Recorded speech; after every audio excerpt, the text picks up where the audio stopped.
E aí, galera do XP Resolve, sou eu, Sol Diniz, aqui com vocês para mais uma questão de biologia. Vem comigo!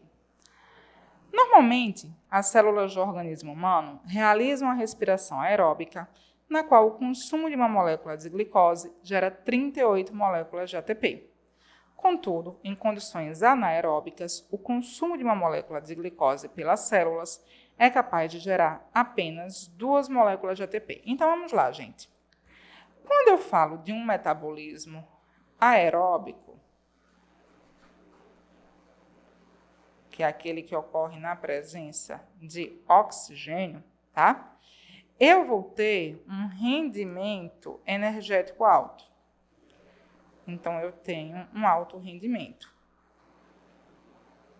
Observe que nessas circunstâncias, quando eu falo do processo de respiração aeróbica, tá? Uma molécula de glicose, ela gera 38 moléculas de ATP. Então, isso é um rendimento energético alto, o que significa que o consumo de glicose vai ser relativamente menor. Tá? Agora, em compensação, em condições anaeróbicas,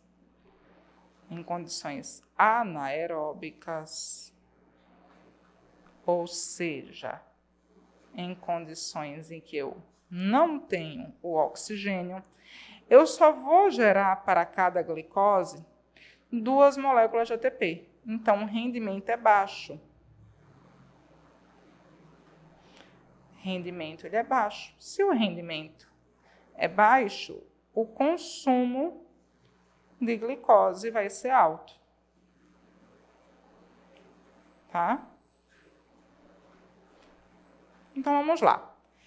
Qual curva representa o perfil de consumo de glicose para a manutenção da homeostase de uma célula que inicialmente, então no início,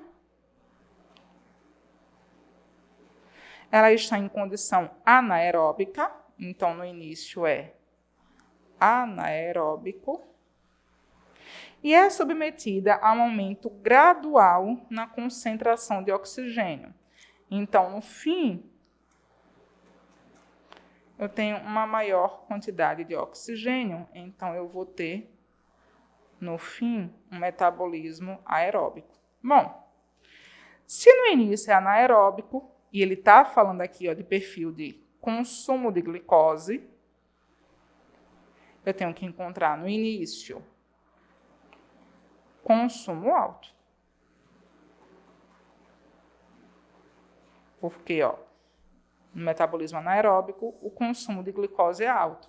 E no final, como eu fui aumentando a concentração de oxigênio, eu tenho que encontrar um consumo baixo de glicose. Porque no metabolismo aeróbico, como o rendimento é alto, o consumo de glicose é baixo. Então, é só eu procurar aqui uma curva que comece com um consumo alto e vá progressivamente reduzindo. Se vocês observarem aqui, a curva 1, ela é contínua, está aqui em cima, é como se o consumo de glicose não mudasse, vai mudar. A curva 2 é crescente, está dizendo que o consumo de glicose iria aqui aumentar, e não é verdade, o consumo vai progressivamente reduzir. A curva 3 e a 4 apresentam oscilações entre aumento e redução no consumo de glicose, que não é o que acontece. E a curva 5, eu começo com um consumo de 40 unidades de glicose arbitrárias e vou progressivamente reduzindo à medida em que a quantidade de oxigênio aumenta. E eu finalizo aqui com um consumo de 5 unidades arbitrárias de glicose. Então, de fato, aqui tá a curva 5. E com isso a gente finaliza mais um XP Resolve. Aguardo vocês na próxima. Tchau, tchau.